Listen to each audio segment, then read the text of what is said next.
ಎಲ್ಲ ಸುಳ್ಳು ಆರೋಪಗಳು. ಇವರಿಗೆಲ್ಲ ಕೆಲಸ ಇಲ್ಲ. ಅವರೆಲ್ಲ ಮಾಡಿದಂಥ ಅಕ್ರಮಗಳು ಅವ್ಯವಹಾರಗಳು ಏನು ಬಿ ಜೆ ಪಿಯವರು ಮಾಡಿದ್ದಾರೆ ಅದೆಲ್ಲ ಮುಚ್ಕೊಳ್ಳಿಕ್ಕೆ ಈ ರೀತಿಯ ನಾಟಕ ಆಡ್ತಾ ಇದ್ದಾರೆ. ಅಲ್ಲಿ ಏನಿದೆ, ಅವ್ರದ್ದು ಹುಳುಕು ಹೊರಗೆ ಬರಬಾರ್ದು ಅನ್ನೋಂಥ ರೀತಿಯಲ್ಲಿ ಅವರು ಈ ರೀತಿಯ ಒಂದು ವರ್ತನೆ ಮಾಡ್ತಾರೆ.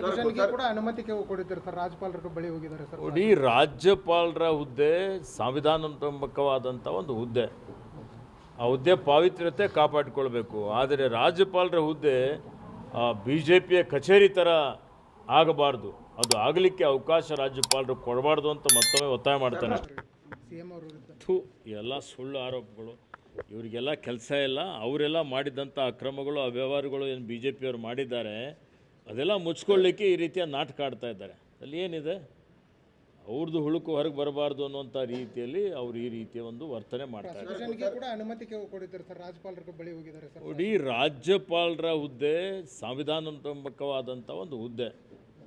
ಆ ಹುದ್ದೆ ಪಾವಿತ್ರ್ಯತೆ ಕಾಪಾಡಿಕೊಳ್ಬೇಕು. ಆದರೆ ರಾಜ್ಯಪಾಲರ ಹುದ್ದೆ ಬಿ ಜೆ ಪಿಯ ಕಚೇರಿ ಥರ ಆಗಬಾರ್ದು. ಅದು ಆಗಲಿಕ್ಕೆ ಅವಕಾಶ ರಾಜ್ಯಪಾಲರು ಕೊಡಬಾರ್ದು ಅಂತ ಮತ್ತೊಮ್ಮೆ ಒತ್ತಾಯ ಮಾಡ್ತಾನೆ. ನೋಡಿ, ಅದೆಲ್ಲ ಇವತ್ತು ಬಿ ಜೆ ಪಿ ನಂಬರ್ 1 ಇತ್ತು.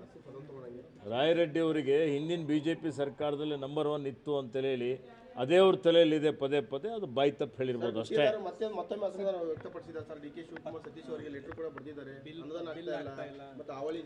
ನೋಡಿ, ಇದೆಲ್ಲ ಏನಾಗಿದೆ, ಭಾರತೀಯ ಜನತಾ ಪಕ್ಷದ ಸರ್ಕಾರ ಆಡಳಿತದಲ್ಲಿದ್ದಂಥ ಸಂದರ್ಭದಲ್ಲಿ ಅವರು ಸಾವಿರಾರು ಕೋಟಿ ರೂಪಾಯಿ ಇವತ್ತದ ಆರ್ಥಿಕ ಅನುಮೋದನೆ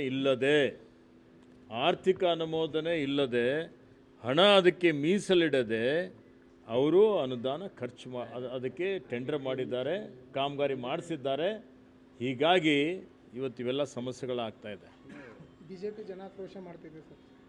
ಕರ್ನಾಟಕ ಕೇಂದ್ರ ಸರ್ಕಾರದ ವಿರುದ್ಧ ಮಾಡಲಿ, ಬೆಲೆ ಏರಿಕೆ ಬರಲ್ರಿ. ಇವತ್ತು ಬೆಲೆ ಏರಿಕೆ ಕೇಂದ್ರ ಸರ್ಕಾರ ಮಾಡಿದ್ದು ಗೊತ್ತಾ ನಿಮಗೆ? ಮೊನ್ನೆ 50 ರೂಪಾಯಿ ಜಾಸ್ತಿ ಮಾಡಿದ್ರಲ್ಲ, ಮಾಡಿಲ್ಲ ಬೆಲೆ ಏರಿಕೆ. ಮತ್ತು ಯಾರು ಹೊಣೆಗಾರ? ಅದಕ್ಕೆ ಹೋರಾಟ ಮಾಡಲಿ, ಕೇಂದ್ರದ ವಿರುದ್ಧ ಹೋರಾಟ ಮಾಡಲಿ. ನಾವು ಅವರಿಗೆ ಸಹಕಾರ ಮಾಡ್ತೀವಿ. ಯಾರು ಬೇಡ ಅಂದ್ರೆ ಅವರಿಗೆ ಇವತ್ತು ಪೆಟ್ರೋಲ್ ಬೆಲೆ ಹೆಚ್ಚಿಗೆ ಮಾಡಿದ್ರು, ಡೀಸೆಲ್ ಬೆಲೆ ಹೆಚ್ಚಿಗೆ ಮಾಡಿದ್ರು, ಅಡುಗೆ ಸಿಲಿಂಡರ್ ಬೆಲೆ ಹೆಚ್ಚಿಗೆ ಮಾಡಿದ್ರು, ಎಲ್ಲ ಜೀವನಾವಶ್ಯಕ ವಸ್ತುಗಳ ಬೆಲೆ ಹೆಚ್ಚಿಗೆ ಮಾಡಿದ್ರು. ಯಾರು ಮಾಡಿದ್ದು? ನಾವು ಮಾಡಿದ್ದೇವ?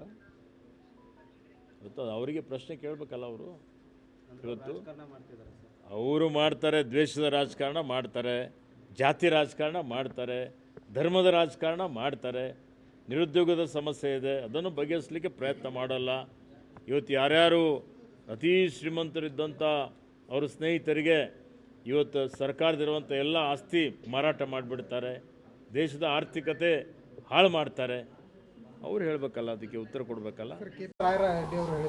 ನೋಡಿ, ಅದೆಲ್ಲ ಇವತ್ತು ಬಿ ಜೆ ಪಿ ನಂಬರ್ 1 ಇತ್ತು.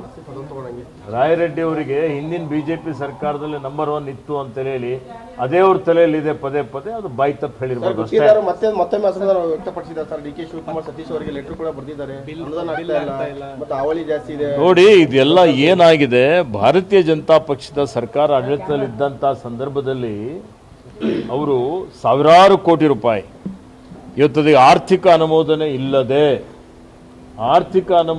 ಇಲ್ಲದೆ ಹಣ ಅದಕ್ಕೆ ಮೀಸಲಿಡದೆ ಅವರು ಅನುದಾನ ಖರ್ಚು ಅದಕ್ಕೆ ಟೆಂಡರ್ ಮಾಡಿದ್ದಾರೆ, ಕಾಮಗಾರಿ ಮಾಡಿಸಿದ್ದಾರೆ. ಹೀಗಾಗಿ ಇವತ್ತಿವೆಲ್ಲ ಸಮಸ್ಯೆಗಳಾಗ್ತಾ ಇದೆ.